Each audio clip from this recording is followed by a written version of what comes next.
पहलगांव की बेसारन वैली, जिसे भारत का मिनी स्विट्जरलैंड कहा जाता है, इस टूरिस्ट स्पॉट पर एक खतरनाक आतंकी हमला हुआ जिसे देख पूरे देश की रूह कांप गई। अभी तक की खबर के अनुसार इस आतंकी हमले में 26 लोगों की जान जा चुकी है, 17 लोग जख्मी हैं और मरने वालों में से सभी पुरुष थे। इतनी ऊंची जगहों पर पैदल या खच्चरों पर बैठ के जाया जा सकता है, इसीलिए लोगों को बचाने के लिए हेलीकॉप्टर का इस्तेमाल किया गया, जबकि लोकल्स वहां से जख्मी लोगों को खच्चर पे बैठाकर वापस लाए। कम से कम 12 टूरिस्ट को वहां के लोकल हॉस्पिटल में एडमिट किया गया और डॉक्टर ने कहा है कि अब ये 12 लोग खतरे से बाहर है। इस आतंकी हमले में लोगों को उसके रिलीजन्स के आधार पर टारगेट किया गया। एक विक्टिम मुस्लिम थे, सैयद हुसैन शाह, जो वहीं के लोकल थे, वहां खच्चर चलाने का काम करते थे। इनके अलावा एक क्रिश्चियंस थे। बाकी 24 लोग जो मारे गए वो सभी हिंदू थे, जो अलग अलग जगह से आए टूरिस्ट थे।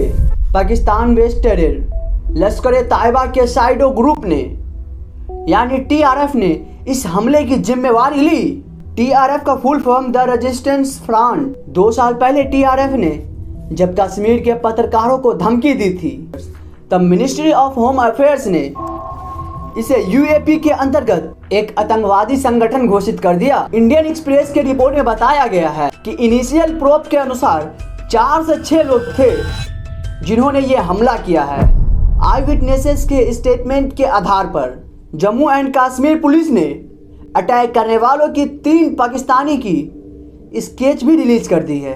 कोई भी समझदार इंसान, कोई भी समझदार बच्चा तक ये समझ सकता है देश की सुरक्षा चुनी हुई सरकार की जिम्मेवारी है, तो सवाल भी उसी से किया जाना चाहिए। दिसंबर 2016 की एक रैली में मोदी जी ने कहा था नोटबंदी ने आतंकवादियों की कमर तोड़ दी है। तो सवाल ये उठता है आतंकी हमले रुके क्यों नहीं। उसके बाद सिर्फ जम्मू और कश्मीर की ही बात करें तो 2016 में हुआ Naga road army bus attack, 2017 में हुआ अमरनाथ यात्रा अटैक, फरवरी 2018 संजुवन मिलिट्री स्टेशन अटैक, फरवरी 2019 पुलवामा अटैक, मार्च 2019 Jammu bus stand grenade blast, जून 2019 इंडियन पार्लियामेंट्री पुलिस पर attack, 2023 Poonch Rajouri attack, 2024 Reasi attack और अब पहलगाम अटैक। एक के बाद एक हमले हुए जा रहे हैं और देश के मीडिया में हिम्मत नहीं है सरकार से सवाल करने की। ये सिर्फ 2014 से पहले हुआ करता था जो मीडिया सरकार से सवाल करती थी।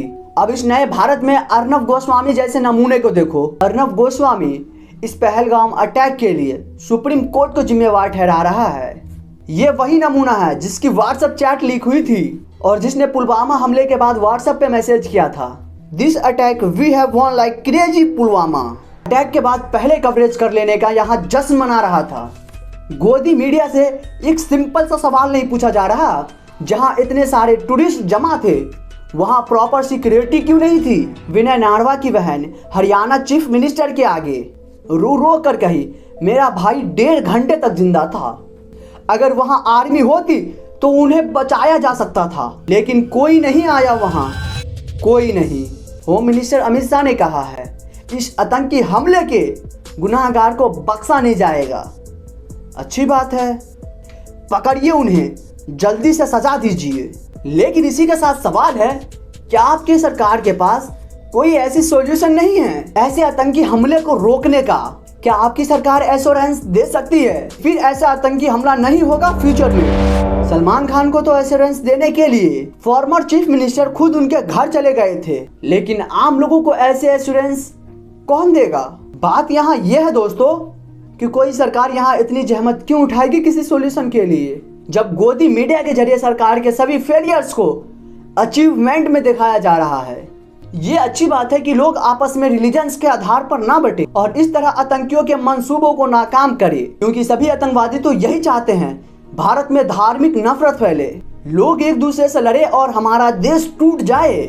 लेकिन कोई भी देशभक्त ऐसा चाह सकता है? कभी नहीं।